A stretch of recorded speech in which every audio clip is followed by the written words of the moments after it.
tal? ¿Cómo están ustedes? Muy buenos días. Agradezco a todas las personas que se han conectado y que nos están acompañando esta mañana. En nombre de Banco Vice y Vice Inversiones, les doy la más cordial bienvenida a una nueva versión del seminario Vice Puentes hacia el Futuro. Hoy con un interesante y muy atingente tema de acuerdo con lo que estamos viviendo, Chile y el mundo. ¿Existe una vacuna para nuestra economía? Una importante pregunta, ¿no? Bueno, estos encuentros que ya hace 2 años los hemos venido haciendo vía streaming a causa de la pandemia, forman parte del ciclo Puentes hacia el Futuro, que en sus versiones anteriores ha contado con la participación de destacados personajes como Ian Goldin, Rodrigo Valdés, Patricio Navia, Sebastián Claro, Max Colodro y Jonathan Haidt, por nombrarles solo algunos, y por supuesto Daniel Gilberts, psicólogo y escritor estadounidense, quien nos va a acompañar en octubre. Puentes hacia el futuro es para nosotros la forma de estar cerca de nuestros clientes y conectados con la realidad que está viviendo el país y el mundo. Estamos buscando que estos encuentros sean una instancia de análisis, de preparación para lo que viene, siempre por supuesto mirando hacia adelante. Por eso el nombre de Puentes hacia el futuro. No es un nombre al azar, tiene un sentido. Como banco, no solo nos preocupan los temas financieros, sino también el entorno y la conexión con las personas, con la realidad, queriendo siempre acompañarlos en la incertidumbre que puede significar lo que está más allá, lo que viene, especialmente en estos tiempos. Bienvenidos entonces a este espacio de diálogo con una visión de futuro que es lo más importante. Y hoy nos acompaña por segunda vez desde Londres un importante y reconocido invitado, el economista, político y académico Andrés Velasco, quien nos va a entregar su visión de la situación actual que vive el país y el mundo. Vamos a conversar con Andrés de todos los temas y haremos que este sea un encuentro de actualidad y de análisis que no se pueden perder. Vamos a abordar los principales desafíos que enfrenta el país y tendremos un espacio final para responder algunas de las preguntas que enviaron cuando ustedes se inscribieron, ¿recuerdan? Bueno, ahí tuvieron posibilidad de escribir una pregunta, hemos seleccionado algunas de ellas por temas, pero también durante esta conversación, si tienen más interrogantes, más preguntas, pueden ir haciendo más preguntas a través del chat. Valoramos muchísimo su participación. Bueno, también proyectaremos al final de este encuentro un código QR para que lo escaneen con los celulares y nos contesten una breve encuesta, ya que para nosotros, como les decía, es muy importante conocer su opinión y así poder seguir mejorando nuestros próximos eventos. Ahora, para dar inicio a este seminario, invito a Cristian Gaete, gerente de la división Vice Inversiones. Adelante, Cristian, buenos días. Muchas gracias, Mónica. Hola, buenos días a todos. Solo quería saludarlos y darles la bienvenida a nuestro seminario Vice. Esperamos que se encuentren bien junto a sus familias. Para nosotros es muy grato contar con la presencia de nuestros clientes y, a pesar de las dificultades que hemos vivido este último tiempo para juntarnos presencialmente, es muy importante para nosotros tener estas instancias de encuentro con interesantes temas de actualidad, con destacados expositores y, lo más importante, con ánimo de mirar siempre hacia adelante para construir juntos un mejor futuro. Les doy la bienvenida a cada uno de ustedes, les agradezco su presencia y espero que disfruten de este encuentro con este tema tan atingente y actual. Gracias por su presencia. Muchas gracias, Cristian. Ahora voy a presentar a nuestro panelista, Andrés Velasco. Él es profesor de Políticas Públicas y decano de la Escuela de Políticas Públicas de la London School of Economics and Political Science. Fue ministro de Hacienda de Chile entre marzo del 2006 y marzo del 2010. Estudió economía y filosofía en Yale, también un máster de Relaciones Internacionales en la misma universidad.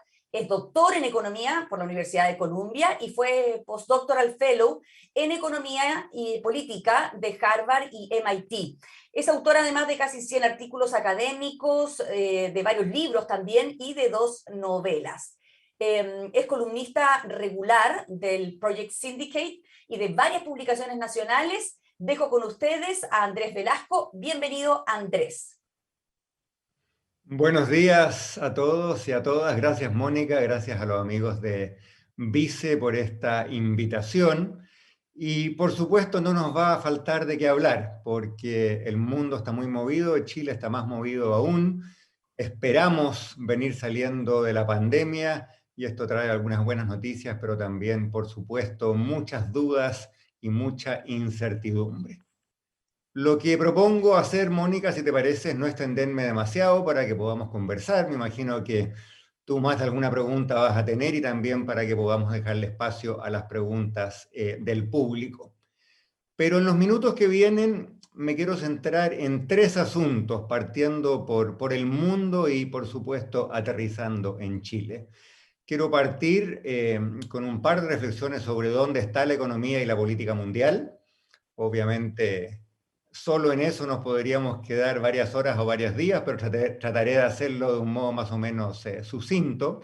Después quiero decir un par de cosas sobre América Latina, la pandemia y la recuperación. Y esto es porque en Chile solemos ser un poquito ombliguistas y pensamos que lo que nos pasa solo a nosotros, pero la verdad que muchas de las tendencias visibles en Chile no son exclusivas de Chile o propias de Chile, son parte de un fenómeno más general que afecta a toda o a buena parte de la región. Y finalmente quiero aterrizar en Chile con algunas reflexiones económicas y otras de carácter político. Y les digo desde ya que creo que el gran problema hoy día en Chile, el gran desafío, pero también la gran oportunidad es la política. Y me imagino que de eso con Mónica y con la gente que nos acompaña esta mañana vamos a conversar. Entonces, vamos al grano. Partamos por el mundo. Chile es un país pequeño, dependemos mucho de lo que pasa en el resto del planeta en materia política, en materia económica, financiera, así es que lo que pasa en el planeta Tierra nos importa y mucho. Y voy a resumir el estado del mundo en sencillamente 2 láminas, una con las buenas noticias y una con las malas noticias. La principal buena noticia en el mundo de los últimos meses es que finalmente hay un adulto en la Casa Blanca. Después de un presidente que nos hartó de sus niñerías, de su comportamiento errático, de sus tendencias autoritarias, hay una persona que a algunos les podrá gustar más, a otros les podrá gustar menos, pero que es un político profesional y decente. Y eso, Estados Unidos probablemente no sea la potencia que alguna vez fue, pero lo que pasa en la Casa Blanca le importa a todo el mundo e incide en todo el mundo. La segunda buena noticia, aunque es una noticia con algo bueno y algo menos bueno, es que la vacunación avanza a pasos agigantados en los países desarrollados. Yo estoy en este momento en el Reino Unido y en el Reino Unido más de 80% de la población ha sido vacunada y como producto de esto empiezan países como Inglaterra, como Francia, como los Estados Unidos, no diré a volver a la normalidad, pero más o menos a tener una vida que se parece a algo normal. La mala noticia, la nota al pie de página, que debería ser más que una nota al pie de página, es que hay una gran asimetría entre la capacidad de los países ricos y desarrollados por una parte y los menos ricos y menos desarrollados por otro lado para vacunar a su población. Y si uno mira a países como México, Brasil, en nuestra región, para qué decir los países más pobres de África o de el sur de Asia, las tasas de vacunación son terriblemente bajas. Y esto significa, por supuesto, que con la pandemia vamos a tener que aprender a convivir con mucho tiempo, porque como reza el cliché de moda, no estamos todos seguros hasta que el último ciudadano o ciudadana del mundo esté seguro. Y por lo tanto, mientras haya miles de millones de personas en el mundo que no han recibido la vacuna, la pandemia y el virus van a seguir siendo una amenaza. La tercera buena noticia es que la recuperación, especialmente en los Estados Unidos, y en alguna medida, pero menos vigorosa en Europa y Japón, esa recuperación es una realidad potente, la economía de los Estados Unidos está creciendo. Ahora, obviamente hay que preguntarse si está creciendo mucho, poco, lo necesario, demasiado, y a eso voy a volver en un segundo. La cuarta buena noticia es que a pesar de unas políticas monetarias y fiscales tremendamente expansivas, a pesar de las mayores emisiones de deuda pública y privada en la historia moderna de la humanidad, desde que tenemos cifras, los mercados financieros se mantienen razonablemente en calma. Digo razonablemente porque ha habido un par de episodios breves de volatilidad, pero en lo grueso las tasas de interés siguen bajas y los mercados siguen siendo más o menos calmos se mantienen razonablemente tranquilos. Y esto evidentemente es importante porque en episodios anteriores, pensemos en la crisis financiera de hace una década, que me tocó a mí cuando yo estaba en Teatino 120, el Ministerio de Hacienda, en ese momento hubo un colapso, un desorden total, un congelamiento de los mercados financieros. Eso en esta crisis no ha pasado. Y finalmente, algo que es muy relevante para Chile, los precios de los productos naturales, de las materias primas, de las así llamadas commodities, se mantienen bastante elevadas. Con altibajos, claro está, probablemente más elevado en el caso del cobre que en el caso de otras materias primas, pero en lo grueso los precios de las materias primas están altos y nadie espera que eso varíe de modo abrupto en el corto o mediano plazo. No sé si se mantendrán donde están para siempre, lo dudo, pero en lo grueso, en lo fundamental, la tendencia es positiva. Hasta ahí las buenas noticias. ¿Cuáles son las malas noticias? Primero, el adulto en la Casa Blanca ha demostrado ser adulto, pero ser humano. No es infalible. Y ya cometió un gran error en Afganistán. Yo sé que en Chile, Afganistán parece un lugar muy remoto, pero lo que ha ocurrido ahí nos dice algo acerca de la capacidad o incapacidad de la Casa Blanca. Nos dice algo también sobre el poder cada día más limitado de las democracias de Occidente para incidir en lo que pasa en el resto del mundo. Una manera de ver esto es que Afganistán es una derrota para Estados Unidos, es una derrota para Europa, es una derrota para las democracias liberales y es, con algunos matices, pero en lo grueso es un triunfo para Irán, para Rusia y para China. Y eso creo que, mirado desde el hemisferio occidental, no puede ser visto como una buena noticia. La segunda gran complicación del mundo, y esto es una obviedad, perdón por decirlo, pero a veces las obviedades hay que reiterarlas, es que la pandemia no se ha acabado ni se va a acabar, en parte porque el virus muta, estamos todos hablando hoy día de la variante Delta, pero podrá haber otras, y por lo que decía antes, porque mientras haya personas que no se han vacunado, y son miles de millones los seres humanos en el planeta Tierra que no se han vacunado, por supuesto que el contagio sigue estando ahí y el peligro sigue estando a la orden del día. Una tercera mala noticia en el mundo es el retroceso autoritario fuerte en China. Hace 10 o 15 años, cuando cayó el muro de Berlín, los optimistas decían que China era autoritario, pero que cada día era más próspero, que el capitalismo era pujante y que eso eventualmente llevaría a una apertura. No ocurrió, al revés. China es una dictadura cada día más dura, cada día más proclive a censurar a sus ciudadanos, a meter presa a la gente que no le gusta. Y eso es malo, obviamente, para China y para los habitantes de China, pero también es malo para el mundo, porque va a seguir suscitando tensiones. Dicho de otro modo, si alguien pensó que con la salida de Trump de la Casa Blanca se acababan las tensiones entre China y Estados Unidos, entre China y Occidente, eso sencillamente no es así. Cuarta fuente de preocupación es que la economía de los Estados Unidos no solamente está creciendo, probablemente está creciendo en demasía. Aquí los economistas solemos ser portadores de malas noticias. Como dice un refrán, a los economistas les gusta llevarse las botellas de vino cuando la fiesta recién está comenzando.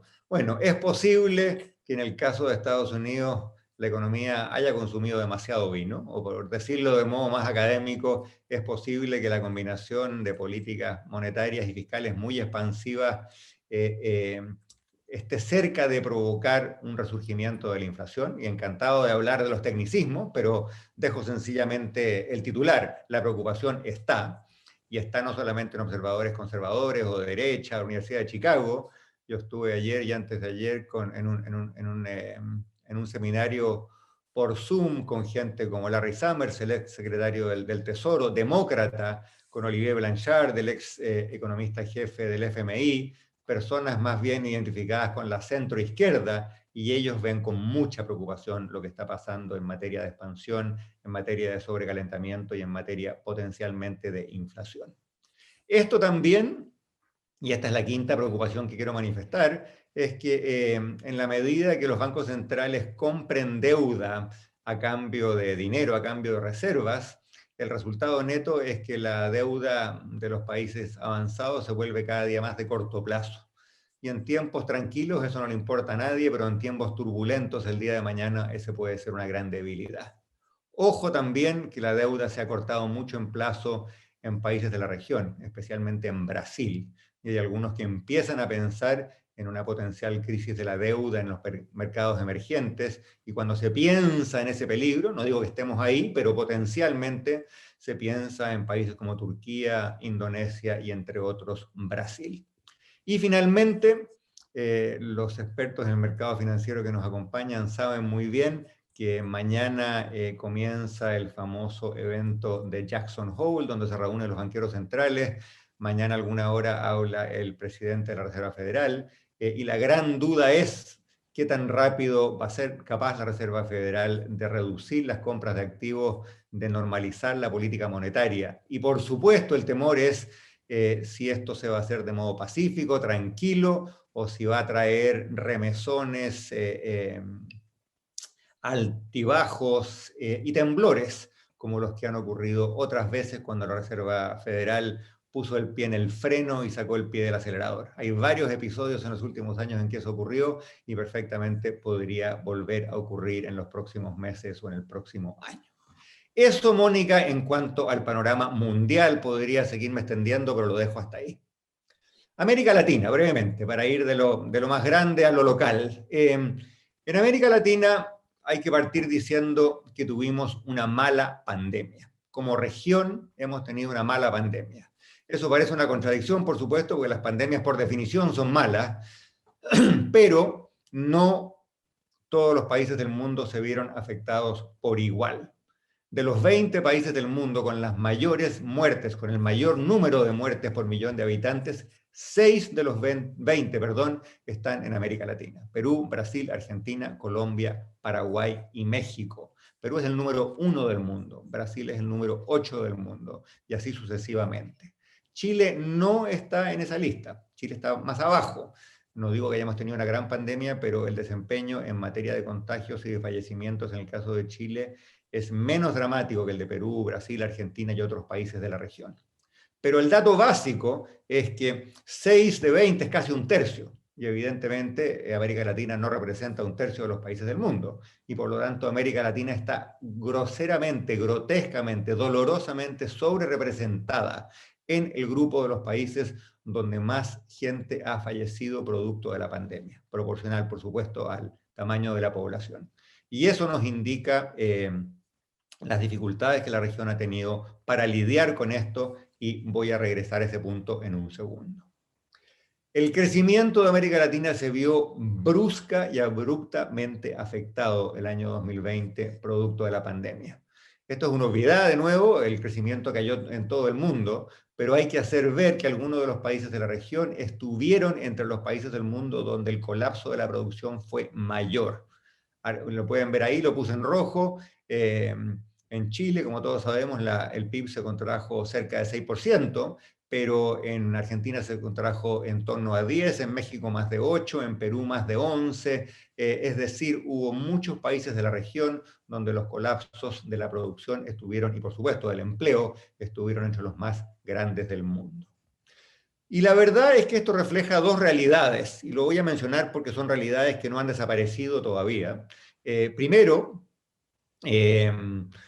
América Latina no estuvo sujeta solamente a un golpe, solamente a un shock, estuvo sujeta a 6 grandes golpes. Primero, lo obvio, esta fue la primera crisis en la historia de la humanidad, o la primera crisis que yo conozco al menos en que los gobiernos le dijeron a la gente, por favor, no trabaje, y le dijeron a las empresas, por favor, no produzcan. En jerga de economista eso se llama una reducción de la oferta producto del confinamiento, pero ahí comienza la seguidilla de golpes a la economía, no termina. Segundo, nuestra región sufrió una gran caída en los volúmenes de comercio, el número de cajas de fruta, el número de lo que ustedes quieran se redujo. Tercero, por un periodo hubo una fuerte caída en los términos de intercambio, en el precio de los commodities, etc. Eso se revirtió, pero hubo un periodo largo durante el año 2020 en que sufrimos las consecuencias de una caída en los términos de intercambio. El punto 4 no es muy relevante para Chile, pero sí para otros países de la región, para el Caribe, para Centroamérica, una fuerte caída en las remesas, en el dinero que mandan a casa los migrantes. Quinto, hubo durante el año 2020 mucha volatilidad en las entradas y salidas de capital, hubo una gran y masiva salida de capital a mediados del 2020, eso en alguna medida se revirtió, pero el tema de si hay o no hay financiamiento disponible para la región sigue siendo importante y, dado lo que yo decía recién, dado el apretón o el apretamiento gradual que viene por parte de las autoridades monetarias de los Estados Unidos, ¿qué tanto capital va a haber disponible? Es una gran pregunta. Y finalmente el punto 6 es que en toda América Latina la incertidumbre política ha subido fuertemente y eso, nadie se puede sorprender, conlleva una caída en la inversión. También hay que decirlo, y esto lo voy a decir rápidamente, es que la pandemia nos recordó las debilidades estructurales en nuestras economías y sociedades. Sistemas de salud insuficientes, quizás el único que se salva en la lista es Uruguay, aunque Uruguay partió muy bien con la pandemia, pero hoy día también no está. Segundo, gran informalidad en los mercados del trabajo. Yo estoy en Inglaterra, donde el gobierno le pagó el sueldo a 3 de cada 4 trabajadores durante la pandemia, pero un gobierno le puede pagar el sueldo a alguien cuando esa persona tiene un contrato de trabajo, donde hay un sueldo formal. Si gana tanto, el gobierno dice, bueno, yo no le pago todo el sueldo, pero le pago una proporción del sueldo. Pero en países de gran informalidad, como es la regla en América Latina, el gobierno no puede decir yo le pago el sueldo porque no hay un sueldo, no hay un contrato de trabajo, no hay una relación formal de trabajo. Además, dada la estructura del empleo en América Latina, no son muchos los empleos que se pueden efectuar a distancia. Un oficinista que hace su pega en un computador se puede quedar en su casa, un señor que trabaja o una señora que trabaja en la feria no puede hacerlo.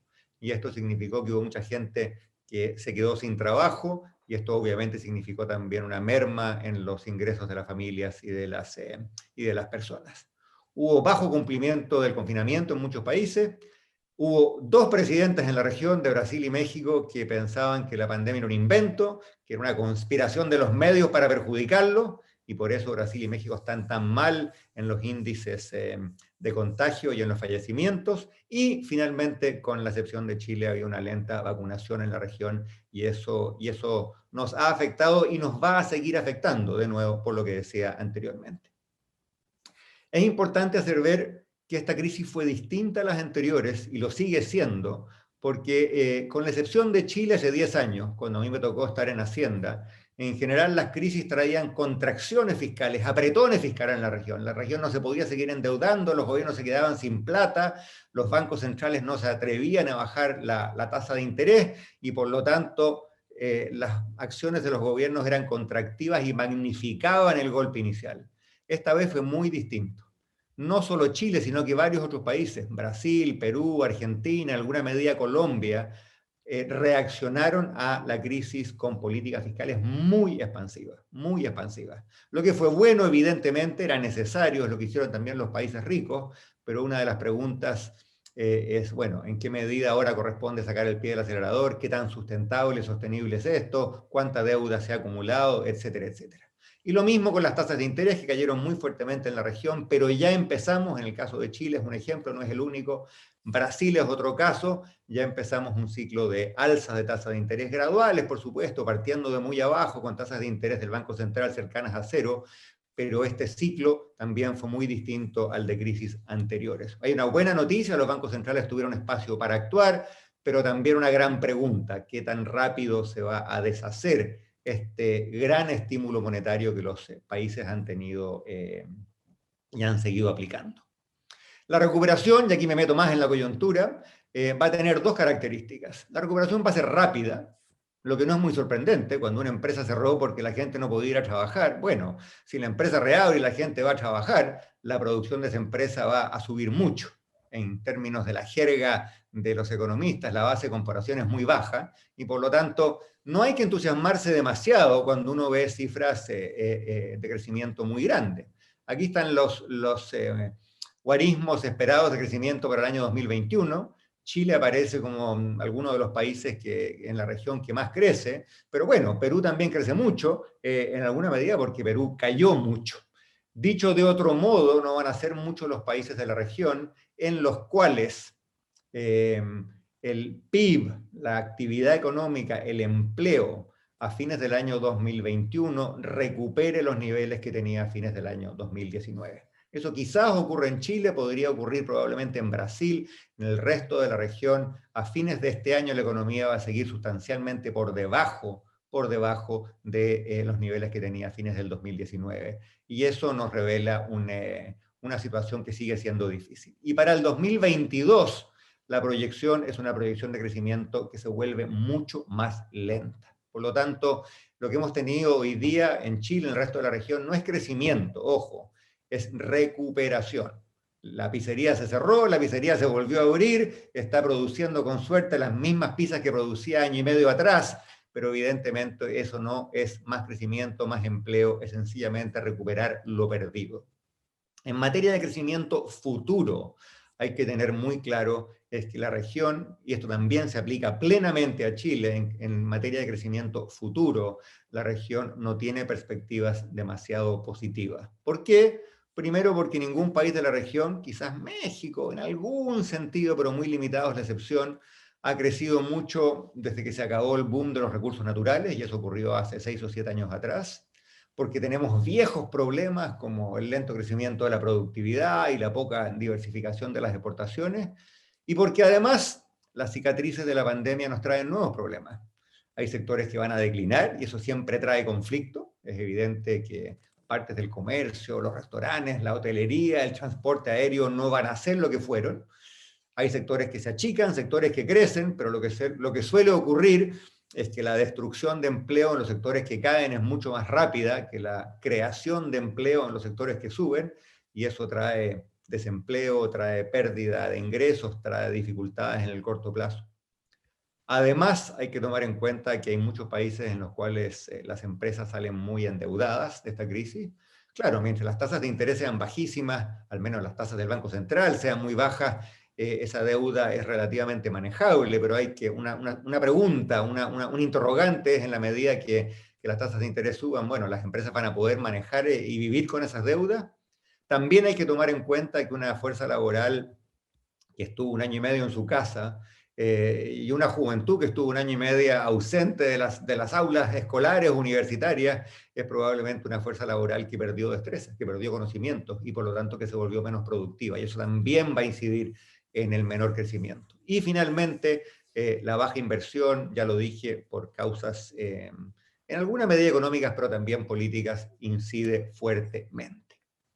Y finalmente, aquí termino mi revisión de América Latina. Hay un elefante en la habitación, como les gusta decir a los gringos, o otros dirán un elefante en la cristalería, y esa es la política. América Latina nunca ha sido una región del mundo con una política especialmente plácida. Siempre hemos sido proclives más bien a la política tormentosa, pero creo que no exagero si digo que estamos pasando por un periodo especialmente tormentoso, por al menos 4 razones. Primero, por la polarización creciente de la política, la declinación del mundo del centro en la política. Yo vengo del mundo del centro, así que créanme, lo sé, lo digo con conocimiento personal. El centro está de capa caída, quizás en Chile se recupere, lo espero, pero no está garantizado en todo el mundo, y América Latina no es la excepción. Segundo, y a este punto voy a volver en un momento, hay un colapso en toda América Latina en la confianza en las instituciones políticas, y no solo políticas, pero especialmente en las políticas, en los gobiernos, en los congresos, en los partidos políticos, en las cortes de justicia, en fin. Tercero, la escalada de descontento, de manifestaciones y en algunos casos de violencia callejera ha sido generalizada.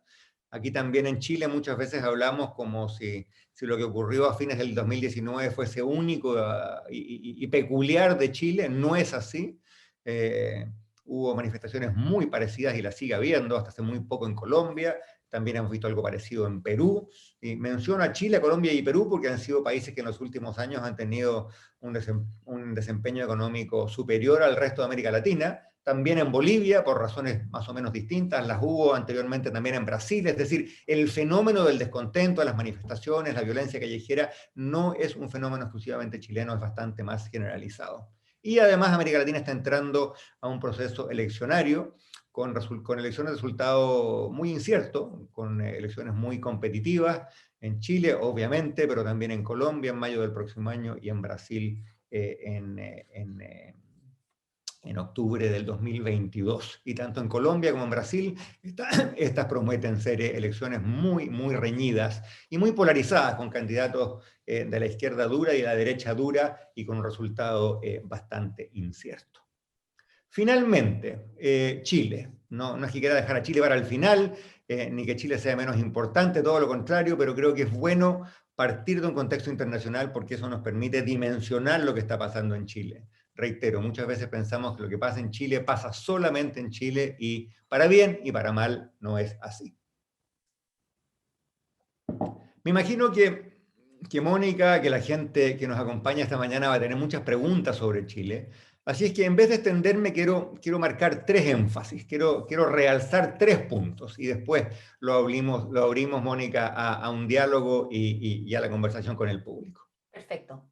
Quiero hablar de los problemas de productividad y crecimiento en Chile, quiero hablar del colapso de la confianza en las instituciones en Chile y del problema de fondo que, a mi entender, es la política y en especial el mal funcionamiento de las instituciones políticas. Primero, estuve mirando esta mañana, para ustedes es más mañana que para mí, por el cambio de hora tuve tiempo para revisar cifras antes de este encuentro, y si ustedes van y miran el último IPOM, el último informe de política monetaria del Banco Central, presentado por mi amigo, el espléndido economista Mario Marcel, aparece ahí un conjunto de cifras que a uno debería ponerle la sangre bastante fría, que debería hacer que se nos ponga la piel un poco de gallina. En la década de los 90, el crecimiento potencial de Chile, estimado ya sea por el Banco Central o por los expertos que convoca todos los años el Ministerio de Hacienda, rondaba el 5,5%, algunos decían 6%.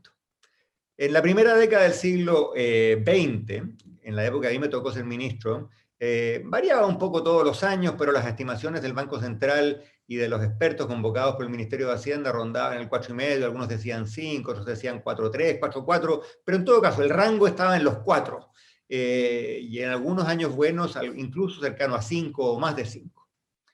El Banco Central nos dice hoy que si miramos el PIB no minero, para dejar fuera el cobre, porque el cobre tiene una dinámica propia y tiene volatilidad que no controlamos, para la década que comenzó el año 2019, el Banco Central estimaba que el crecimiento potencial de Chile estaba entre 3,25 y 3,75. Es decir, hace 2 años atrás, pre-pandemia y pre-estallido social y pre todos los eventos recientes, el Banco Central nos decía, mire, comparado con las décadas anteriores, Chile tiene una capacidad mucho menor de crecer, pero esa capacidad todavía ronda el 3,5%.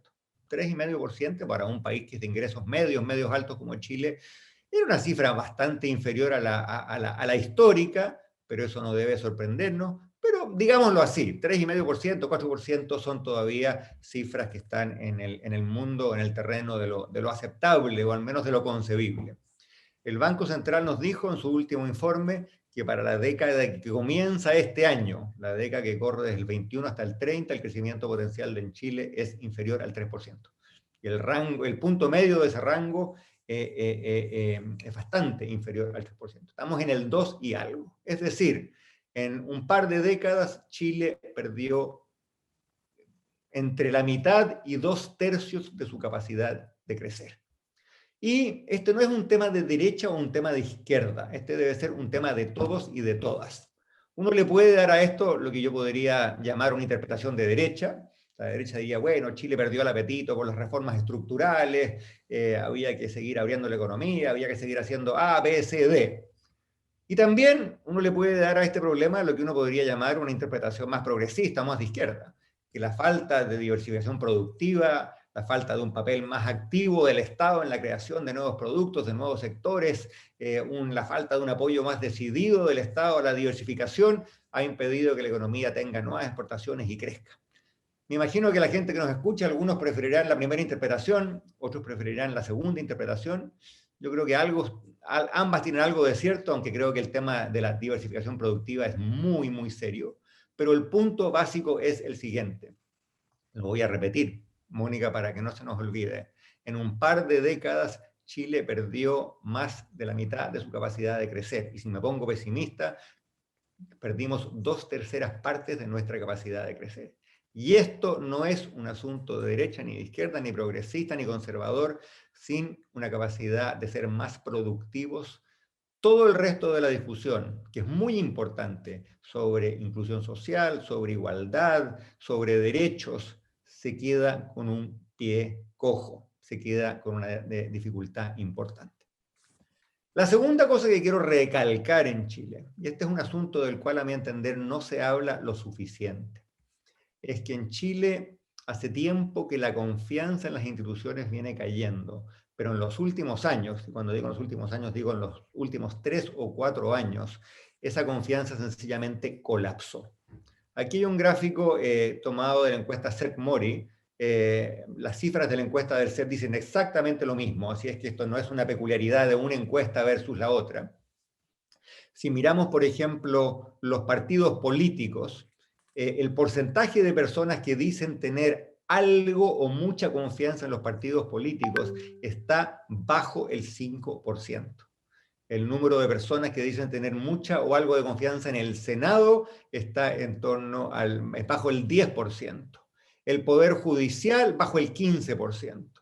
La Iglesia Católica, que era un país que históricamente se decía que Chile era un país no tan católico, en que la Iglesia tenía tanto respeto, gozaba de tanto respeto, el porcentaje de ciudadanos y ciudadanas que dicen tener confianza en la Iglesia Católica, de nuevo, está bajo el 10%. Carabineros, lo mismo. No quise poner más instituciones en el gráfico para no complicarlo, pero si pusiéramos aquí el Ministerio Público, si pusiéramos aquí los medios de comunicación, Mónica, si pusiéramos aquí la PDI, que probablemente con el escándalo reciente se va a ir al tacho, las Fuerzas Armadas, los sindicatos, los gremios empresariales, la SOFOFA, pongamos la institución que pongamos. Hay un colapso total en Chile en la credibilidad que los ciudadanos le dan a las instituciones. Y desde ese punto de vista, la nueva Constitución creo que hay que mirarla como una oportunidad. Evidentemente conlleva riesgos. Yo sé que la gente del mercado financiero mira el proceso con bastantes dudas, por no decir derechamente con escepticismo, pero déjenme plantearlo de este modo. Cuando un país tiene una crisis de credibilidad en las instituciones, ese país puede hacer dos cosas. Puede tomar el curso del avestruz, meter la cabeza en la arena e ignorar el problema, o puede reformar las instituciones. Y yo creo que a pesar de los evidentes riesgos que conlleva el proceso de una nueva constitución, es una manera audaz de abordar esta crisis de confianza en las instituciones que a mí me parece absolutamente central y de la cual creo yo estamos hablando demasiado poco. Y finalmente, y aquí voy a terminar, Mónica, yo creo que el problema central de Chile y toda la discusión económica que podamos tener al final retorna a esto, es un problema de la política. La política no es otra cosa que el mecanismo que tenemos para tomar decisiones en conjunto. Yo en mi casa tomo decisiones, ustedes en su casa toman decisiones, pero cuando se trata de tomar decisiones en conjunto, de modo colectivo, hay dos mecanismos que los seres humanos han inventado. Una es la guerra y la violencia, el que tiene la pistola más grande gana, y la otra, la manera de tomar decisiones en conjunto de modo pacífico, se llama política. Cuando la política es buena, las sociedades toman buenas decisiones colectivas en conjunto. Cuando la política es mala, las sociedades toman malas decisiones colectivas.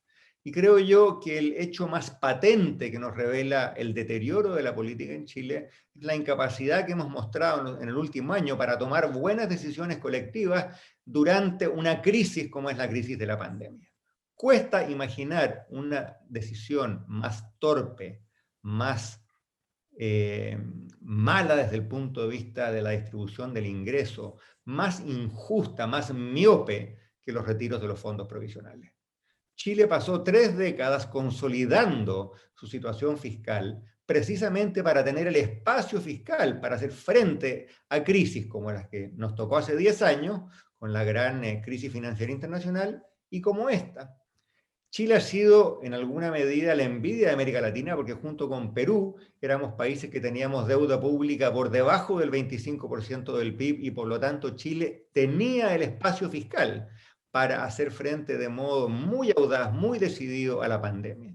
¿Y qué decidimos? ¿Qué decidió el Congreso, que es la institución en la cual tomamos estas decisiones colectivas?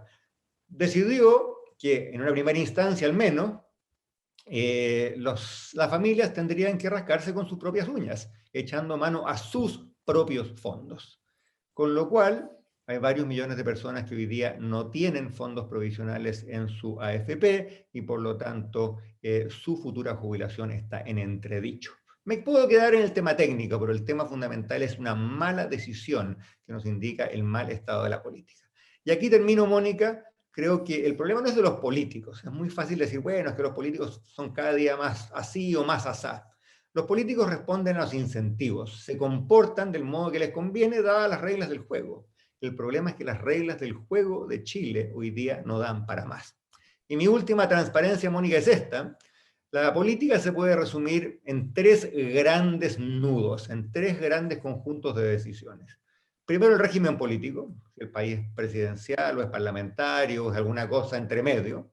El sistema electoral, si es un sistema mayoritario, como el que tiene Gran Bretaña, en que se elige a un fulano por cada distrito, o si es un sistema muy proporcional en que hay muchos diputados por distrito y por lo tanto muchos partidos en el Congreso. Y finalmente, el tercer nudo es el nudo de la distribución del poder entre la capital y las regiones. La combinación de estas tres cosas nos dice si un sistema político es bueno o es malo. En Chile, esta combinación está haciendo agua por todos lados, se está hundiendo. Y doy solamente un botón de muestra. Los gobiernos hoy día son elegidos por un sistema electoral, con una segunda vuelta, y el Congreso es elegido por otro sistema electoral. Esa combinación de un presidente elegido por 4 años y de un parlamento que llega a ser elegido por otro sistema también por 4 años, nos garantiza que los gobiernos no puedan tener mayoría. Y cuando tú no tienes mayoría, el programa del gobierno que fue elegido en las urnas deja de ser aplicable. Y esa es una fórmula perfecta para la frustración, para el conflicto y de nuevo, para que colectivamente tomemos malas decisiones. A mí me parece que este debe ser el meollo de la discusión constitucional. La discusión constitucional en Chile se ha centrado en temas que son muy importantes, los derechos sociales, el reconocimiento de los pueblos originarios y una serie de otros asuntos que hace mucho tiempo debimos haber discutido y que no discutimos a tiempo. Pero al final, una constitución es el marco del ejercicio político y por lo tanto estas tres cosas, el régimen político, el sistema electoral y la distribución del poder político al interior del país son las tres cosas capitales. Si hacemos esto bien y si la Constitución consigna una buena solución a estos tres nudos, a Chile le va a ir bien en las décadas que vienen. Si hacemos las cosas mal, el diagnóstico evidentemente es menos halagüeño. Lo dejo hasta ahí. Muchas gracias. Muy bien, Andrés. Bueno, tremendamente interesante tu presentación. Efectivamente, menos mal que no mencionaste efectivamente la confianza en los medios de comunicación, aunque todavía le seguimos ganando a los partidos políticos, lo que no es poco, y al Congreso, pero estamos bastante mal. ¿Para qué más estamos? No lo vamos a ocultar.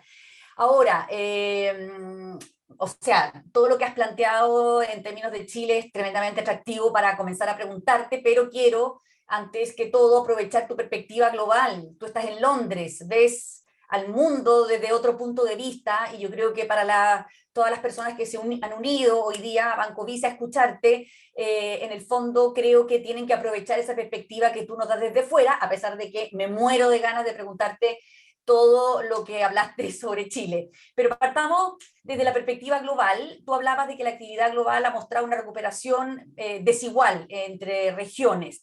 ¿Cuál es tu opinión de cuáles son los países que destacan en su modo de haberse recuperado? O Creo que regiones. hay dos países que se destacan, Mónica, Estados Unidos y China. Una vez más, Estados Unidos le puso con loya, para decirlo en términos bien chilenos. Nunca en la historia de los Estados Unidos, nunca en la historia de alguna otra economía avanzada, se dio que hubiese una tasa de interés cero y un déficit fiscal de 20 puntos del PIB. Eso no se ha visto nunca. Y por lo tanto, con pandemia, sin pandemia, con escasez de mano de obra o sin escasez de mano de obra, con confinamiento en algunos estados más o en otros menos, cuando tú le pones esa cantidad de sal y pimienta a la economía salta. Y eso es lo que ocurrió.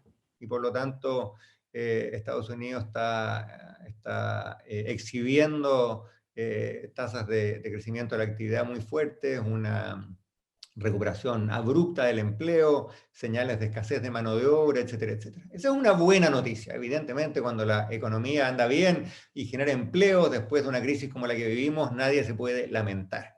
Pero, lo decía yo al comienzo, los economistas tenemos que hacernos la pregunta, bueno, ¿es sostenible, es sustentable, es sano lo que está pasando? Y creo que crecientemente, reitero, esto no es una crítica conservadora, crecientemente incluso economistas y analistas de la centroizquierda empiezan a decir, ojo, hay un riesgo de que esto no sea sustentable, hay un riesgo de que el Banco Central se vea obligado a hacer un alza abrupta de las tasas de interés, y eso puede traer más dolor, más inestabilidad y potencialmente más desempleo en el mediano plazo. En el caso de China se dieron dos cosas. Primero, que China como país autoritario que es, no tuvo muchas dificultades en decretar confinamientos y en hacerlos cumplir al pie de la letra.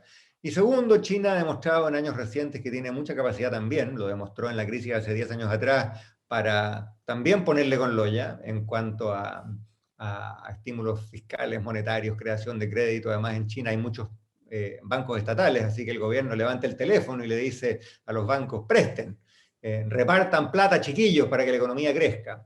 Y en China, evidentemente, la economía también se recuperó con fuerza, pero rondan dos dudas. Una ya la mencioné, que es que junto con la recuperación económica en China, perdón, también ronda el espectro o el peligro de, de una dictadura que se vuelve cada día más dura. Y esto no solamente es un problema político. Yo escuchaba ayer en un seminario en que participé con banqueros y economistas británicos y americanos que decían que para las empresas extranjeras se vuelve cada día más difícil operar, en que hay sapos escuchando lo que dice la gente en cada piso de cada edificio de una empresa, y por lo tanto esto es malo para las personas, es malo para la libertad y la autonomía, pero también es malo para la economía. Y la otra cosa que es un espectro que siempre flota en el caso de China, pero que vuelve cada cierto tiempo a estar en los titulares, es la debilidad financiera de China. China tiene muchos bancos que tienen muchos activos muy malos en su balance, le han echado tierra al asunto, lo han mantenido ahí calladito, pero cada vez que hay una gran expansión del crédito, la gente se pregunta, bueno, ¿esto irá a reventar en algún momento? Yo le hice esa pregunta ayer a uno de los principales expertos en la economía china en los Estados Unidos, en un seminario como este, en que me tocó participar. Él habló en otro panel y le pregunté, le dije, ¿tú crees que China está al borde de una crisis financiera? Porque esto se viene, ¿no es cierto?, predicando hace años y no ha ocurrido.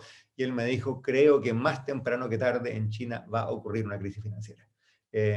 Cosa que no debe sorprendernos porque en China la expansión del crédito, el boom financiero ha sido gigantesco, y si hay algo que sabemos en Chile es que después de los grandes booms financieros suele venir el colapso, y quizás en esa materia China, no sea tan distinto al resto del mundo.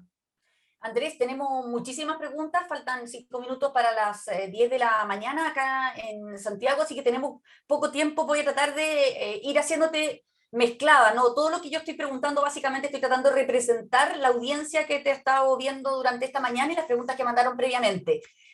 Una última pregunta de China, porque tú lo mencionaste también en tu presentación, dentro de las malas noticias globales, que Biden, en el fondo, el gran error de haber salido de Afganistán, un triunfo para Rusia, Irán y China.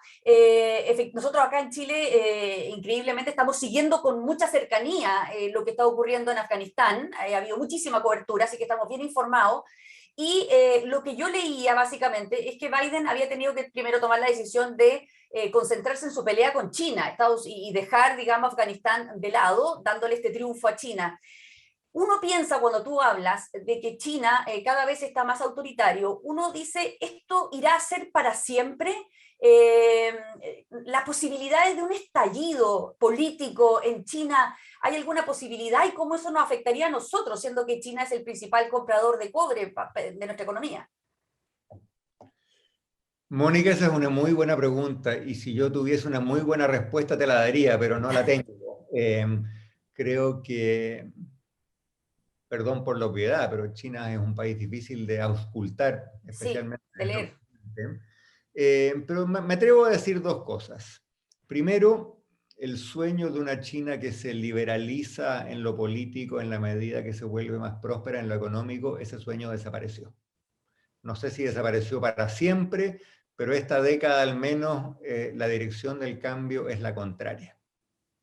La segunda cosa que hay que decir es que China es un país en que el temor a la inestabilidad política es muy grande, y esto viene evidentemente de una historia política muy tormentosa en el siglo XX y también de Tiananmen, y por lo tanto los instintos de las autoridades son reprimir, reprimir, reprimir, cuando la cosa se vuelve incierta.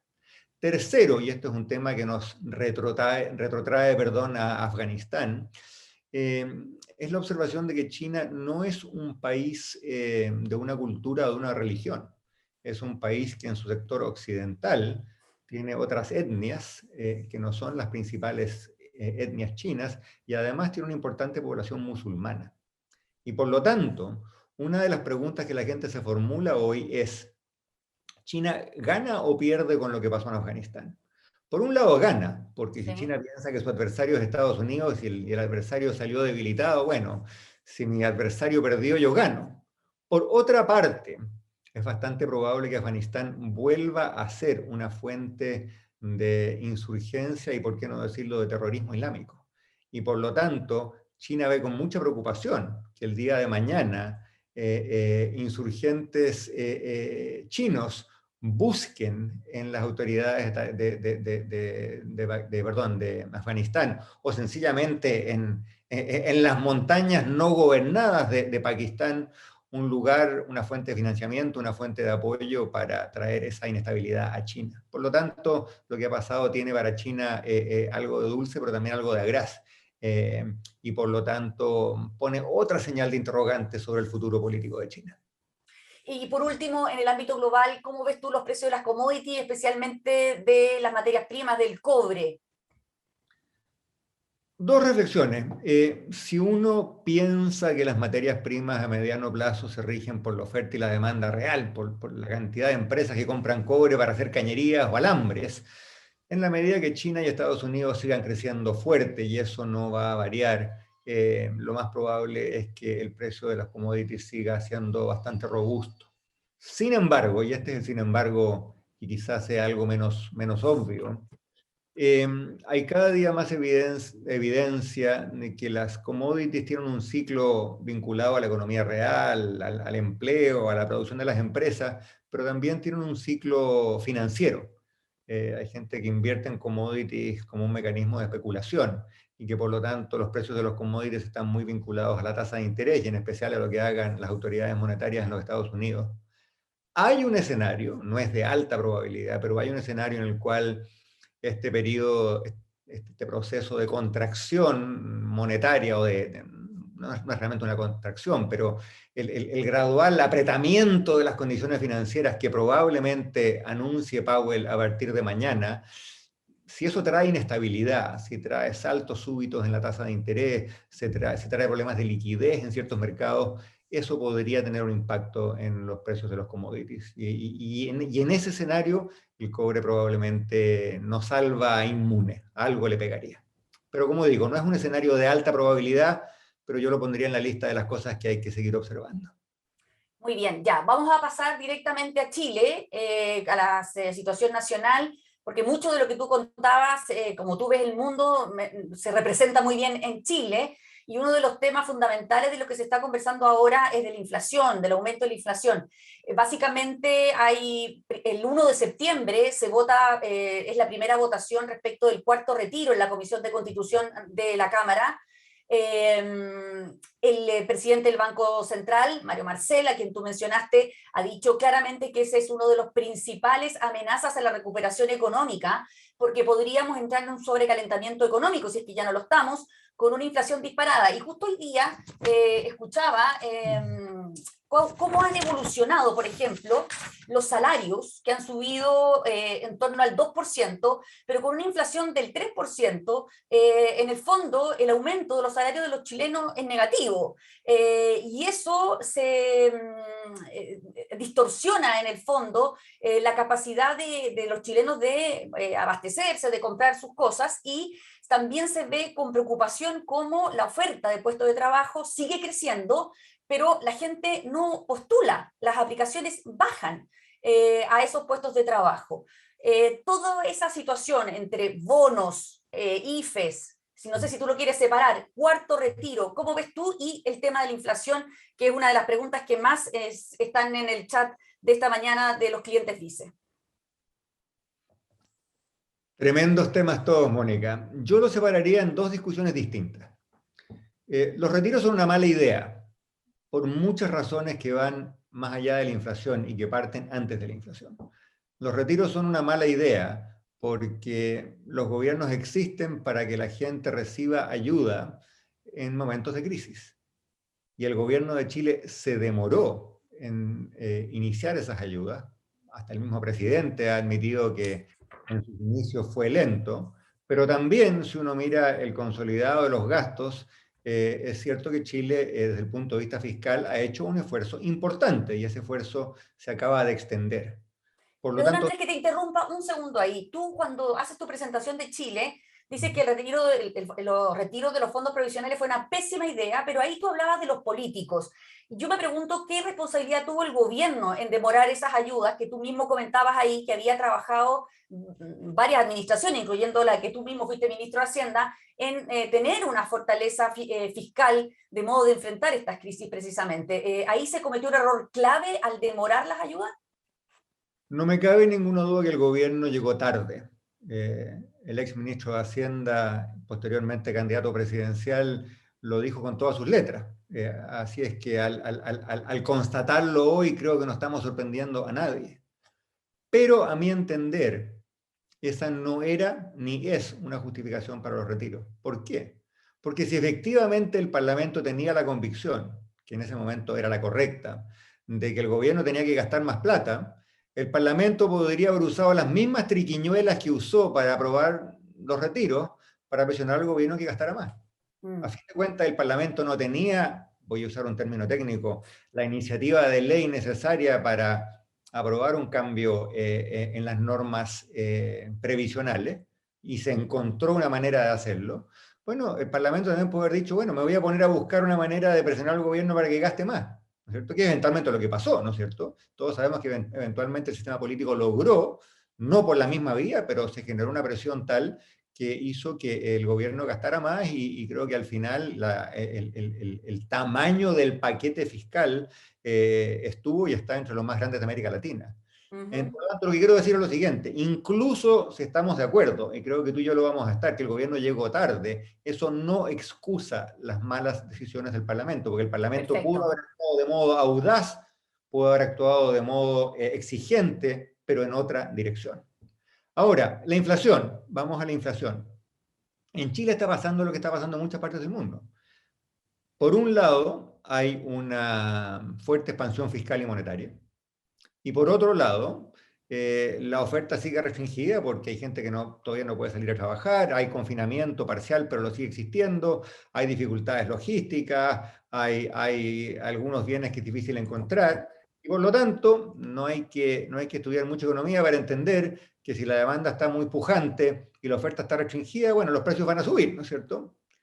La pregunta del millón es si ese es un fenómeno único por una vez o si esto es inflación que se metió en el sistema y por lo tanto hay que tenerle miedo.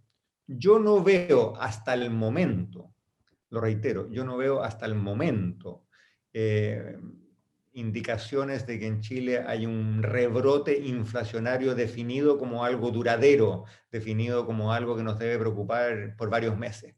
Pero es evidente que hay que repensar el lado de la oferta y el lado de la demanda. Así como yo lo dije en el caso de los Estados Unidos, el mismo debate está ocurriendo en el caso de Chile. Personas tan respetadas y progresistas como el profesor Ramos, ex decano de la Escuela de Economía de la Universidad de Chile, ha planteado la pregunta de si la extensión prácticamente indefinida del IFE es o no una buena idea. Creo que el Banco Central está empezando también a preguntarse, bueno, en qué medida el estímulo monetario tiene que continuar, ya hubo un incremento en la tasa de interés, etc. Por lo tanto, yo creo que la política fiscal y monetaria en Chile tienen los instrumentos para ponerle coto a esa inflación si es que la inflación empezara a eternizarse, pero yo todavía no veo que estemos ahí. Lo que no quita, perdón que sea reiterativo, que tengamos la obligación como país de tener tomar buenas decisiones en materia fiscal y en materia previsional, porque creo que hemos tomado muchas malas decisiones, especialmente en materia previsional.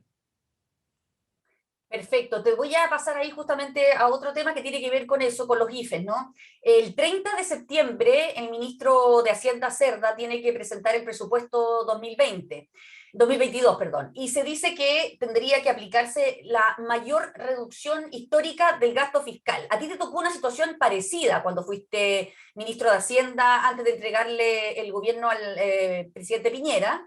Que bueno, finalmente no se hizo porque vino el terremoto, recuerdo. Eh, Dice que se ha gastado, la DIPRES, que se ha gastado casi más de 20.000 millones de dólares en el IFE, que esto es insostenible y que habría que gastar, habría que reducir el gasto como proporción del PIB en un 24%. ¿Lo ves posible? ¿Cómo es? ¿De qué manera se puede retomar la disciplina fiscal? ¿Cómo lo harías tú con tu experiencia?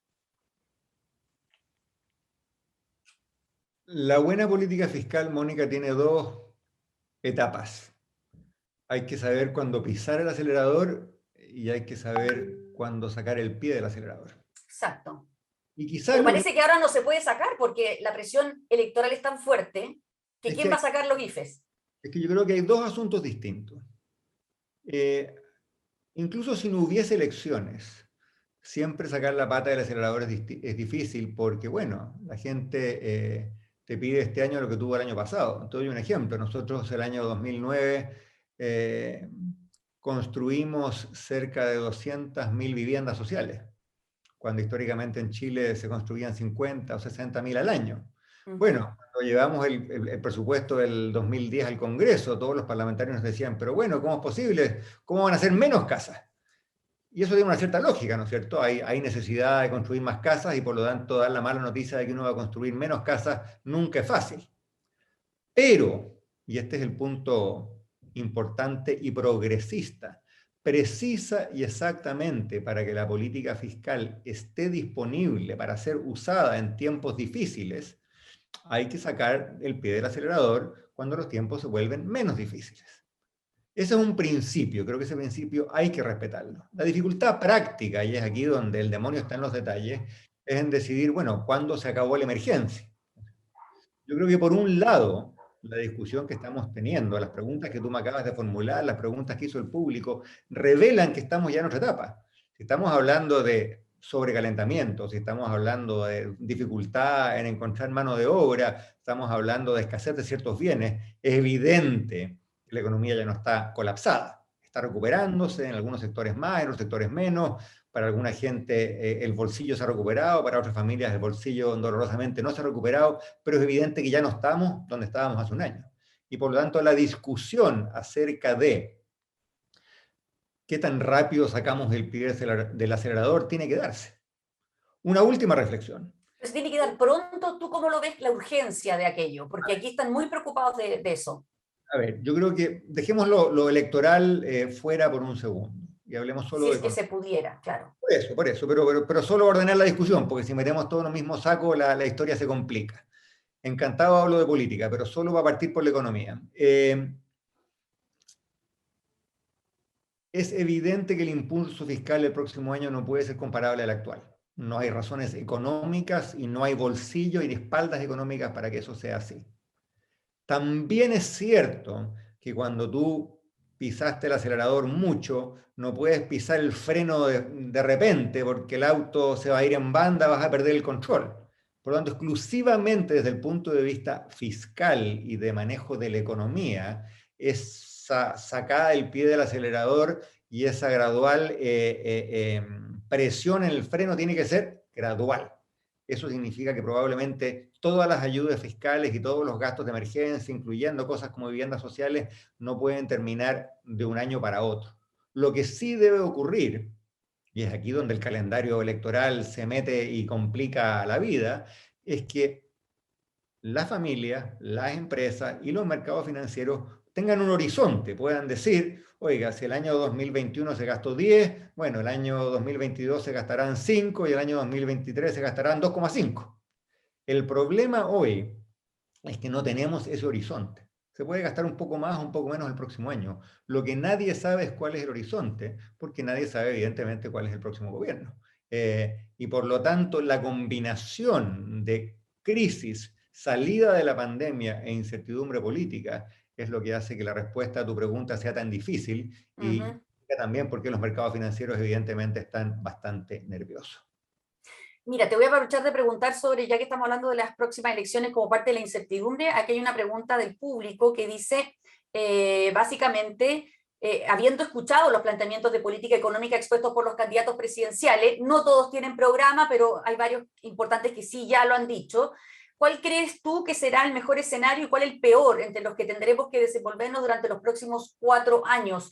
Casi todos los candidatos presidenciales, incluyendo los de centro, hablan de mantener un IFE, de condonar las deudas del CAE, de condonar todo tipo de deudas, de dar transporte gratuito. O sea, yo no veo que sumen las cuentas de muchos de los programas que están sobre la mesa. En ese sentido, ¿cómo lo ves tú? Parto diciendo lo que para mí es más importante. Ojalá que gobierne el centro y la centroizquierda en Chile. Creo que el mundo ha tenido una dosis excesiva de populismos de derecha y de izquierda. Miremos nuestra región, miremos a Brasil, miremos a México, miremos el terrible manejo de la pandemia que han tenido los gobiernos populistas y deseemos que a Chile no ocurra lo mismo, no ocurra algo parecido. Por lo ¿La tanto, centroizquierda no es populista para ti? la centroizquierda no es perfecta, pero es infinitamente más responsable e infinitamente menos populista que las alternativas. Y creo que cuando la centroizquierda gobernó en Chile, mostró un sentido de la responsabilidad admirable, que algunos hoy día insisten en denostar y que a mí me parece un componente central del buen gobierno. El que no se gobierna a sí mismo no puede gobernar a un país. Y por lo tanto los gobiernos deben partir demostrando que se pueden gobernar a sí mismos, que pueden tener un plan, que pueden priorizar. Voy a gastar en esto, pero no en lo otro. Dicho lo anterior, hay que también poner las cosas en su contexto. Primero, Chile es un país donde la deuda pública subió mucho en el último año y medio, 2 años, pero donde la deuda pública para los estándares mundiales y ciertamente latinoamericanos sigue siendo razonablemente baja. Por lo tanto, si la deuda pública sube 2 o 3 puntos más de lo que estaba planificado, ese no es el fin del mundo. Al mismo tiempo, eso no significa que todo valga y que cualquier propuesta populista sea financiable. Las cosas tienen su límite, las casas tienen su techo y la economía tiene su borde. Y finalmente, lo que también es clave entender, y esto es requete importante y no siempre se dice, que Chile necesita un Estado más vigoroso en materia de gasto público, de servicios públicos. Creo que es evidente que en la medida que los países se vuelven más prósperos, la gente espera y exige mejor educación, mejor salud, mejor vivienda. Pero esa plata no cae del cielo y por lo tanto, si vamos a financiar eso de modo sustentable, la carga tributaria en Chile va a subir. Esto yo lo vengo diciendo hace tiempo, lo he dicho en varios foros empresariales y en varios eventos como este, y hay gente que no le gusta, pero que le guste o no le guste a estas alturas del partido creo que es puramente anecdótico. Eso va a ocurrir. La única pregunta, creo yo, es si esas alzas tributarias se van a hacer bien diseñadas y bien pensadas, de modo que sean compatibles con la inversión y el crecimiento, o si se van a hacer mal. Y asimismo, de la mano de un mayor gasto social, hay que pensar también cuánto más vamos a gastar en algo que no es lo más popular, que nos saca todos los aplausos, pero que es indispensable. Tenemos que gastar más en productividad. Los países gastan mucha plata en apoyo a la investigación, en apoyo al desarrollo, en medidas activas de mercado laboral, en fomento a la productividad, fomento a la diversificación exportadora, etcétera, etcétera. Eso vale plata. Y en la medida en que Chile estemos gastando en muchas cosas que son importantes y no estemos gastando lo suficiente en eso, nuestra tasa de crecimiento de largo plazo va a seguir plana, va a seguir chata. Y al final, quienes pagan las consecuencias de esa chatura del crecimiento no son los más ricos que tienen su plata y viven bien. Es la gente cuyos sueldos se estancan y los ingresos de la familia que dejan de crecer, y al final de cuentas el pato de eso lo pagamos todos. Claro, exactamente. Qué lástima que no tenemos tiempo para entrar en ese problema de fondo que tú planteaste, que es la caída, ¿no? La productividad de la economía chilena a través de las décadas. Tengo tiempo para una última pregunta que creo que tiene que ver con el empleo, con el desempleo más bien. Lo que yo te preguntaba, hubo varias declaraciones que fueron muy controversiales acá en Chile de algunos dirigentes empresariales que decían que los chilenos no estaban trabajando por los bonos. Pero lo cierto es que las cifras están corroborando eso, es decir, hay un temor por parte de los chilenos de que si tienen un trabajo formal, con contrato, van a perder las ayudas del Estado y hay muchos que dicen que entre un par de pitutos y las ayudas del Estado ganan más plata que con un trabajo formal. Entonces, hay una oferta enorme de puestos de trabajo, pero la gente no está aplicando a estos puestos de trabajo de acuerdo a los números. Joe Biden, todos se recuerdan que dijo, bueno, la solución es pagarles más. ¿Cómo se podría recuperar ese millón de puestos de trabajo que todavía están pendientes y que sin duda puede ser uno de los grandes problemas que herede la próxima administración? Yo creo que este es un problema muy importante, Mónica, y hay que discutirlo y conversarlo con cuidado, porque es un tema que se politiza, se presta para caricaturas de todo tipo. Así es que déjame partir quizás con una reflexión un poquito más general. Primero, esto no es un debate solamente chileno. Se está discutiendo algo parecido o idéntico en prácticamente todo el mundo, incluyendo los Estados Unidos. Segundo, el problema no es solamente de ayudas, el problema también tiene que ver con salud y con seguridad. Puede que haya gente que no sale a trabajar porque le pasa lo que tú describías, que tiene un temor de que si le suben sus ingresos pierde ciertos beneficios. Pero también es cierto que hay mucha gente que hoy día todavía no se siente segura para salir a trabajar, ¿no es cierto? Y hay sectores de la Claro. economía que están funcionando normalmente porque hay restricciones de naturaleza de salud pública.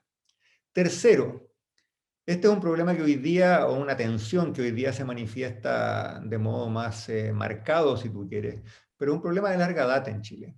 En Chile no están dadas las condiciones para que toda la gente que quiera salir a trabajar pueda salir a trabajar.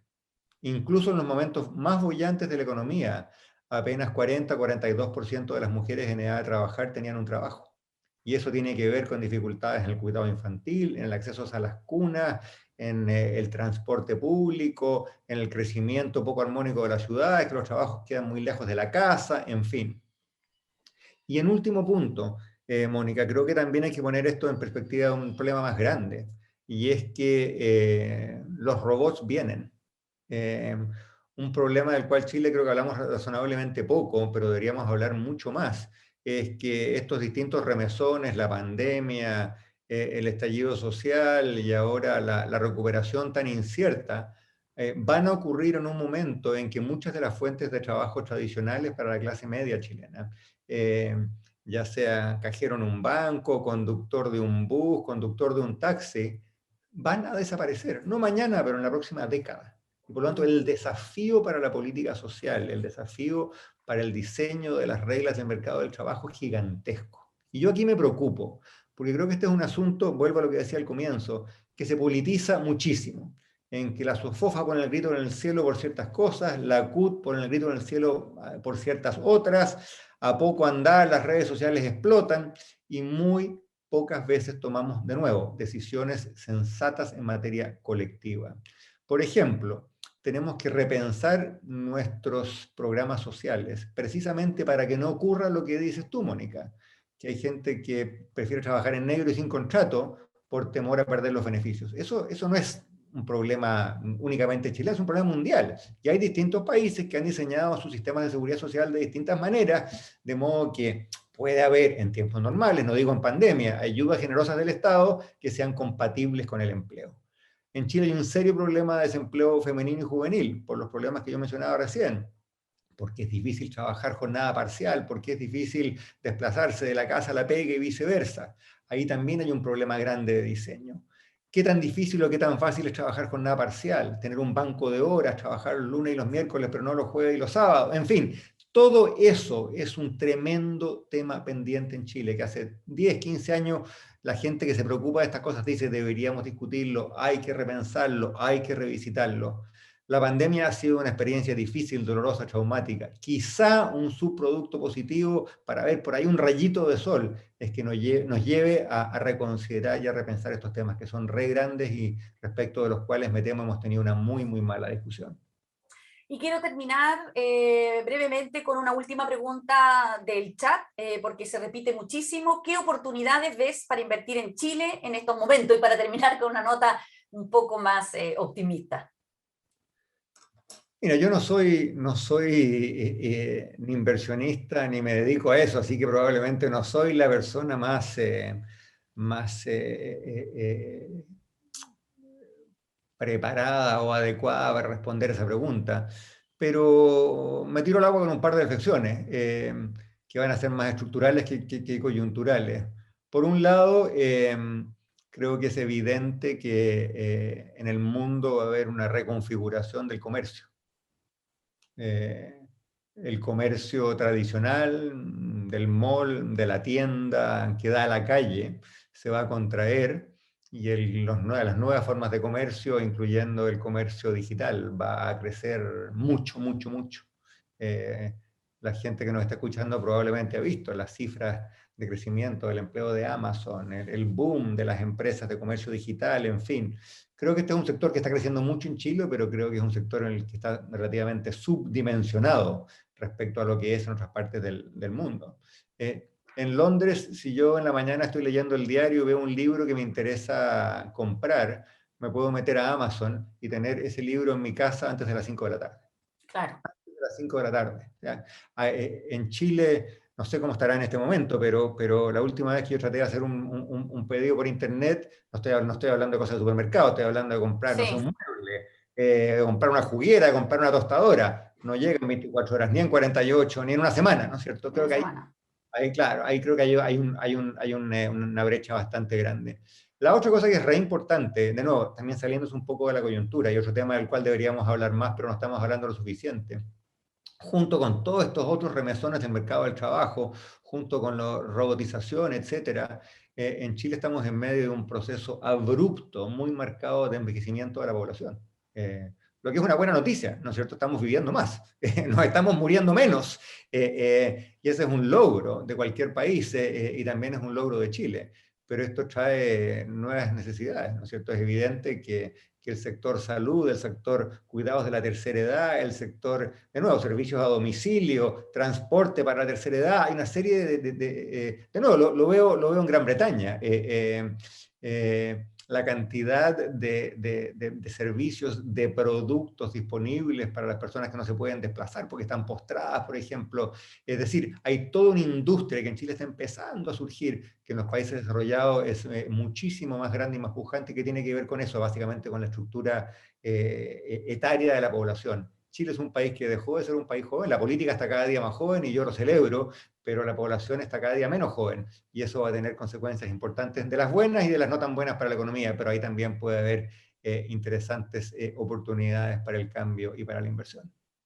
Muy bien, Andrés Velasco, académico, político, exministro de Hacienda, en fin, un largo, largo currículum. Muy interesante haber conversado esta mañana contigo. Se nos acabó el tiempo, nos quedan 5 minutitos para las 10:30 de la mañana. Muchas gracias por tus reflexiones.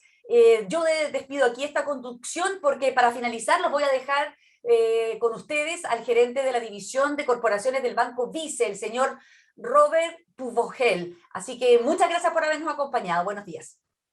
Gracias. Muchas gracias, Mónica. La verdad es que estuvo muy interesante la conversación. Podríamos seguir dialogando mucho rato más. Muchas gracias, Andrés. Muchas gracias a todos por participar. Espero que hayan disfrutado este encuentro y que puedan sacar el mejor provecho de este seminario que organizamos pensando en ustedes. Nos vemos en una próxima versión de Puentes hacia el Futuro, con un nuevo análisis político o económico de la actualidad nacional e internacional, siempre en manos de destacados expositores y, lo más importante, siempre con una visión hacia adelante, hacia el futuro. Acá les dejamos el código QR que les comentamos al principio, para que por favor lo escaneen con su celular y respondan la encuesta, que no les va a tomar más de 2 minutos, es muy breve y muy importante para nosotros. Con esto me despido, muchas gracias y espero verlos muy pronto.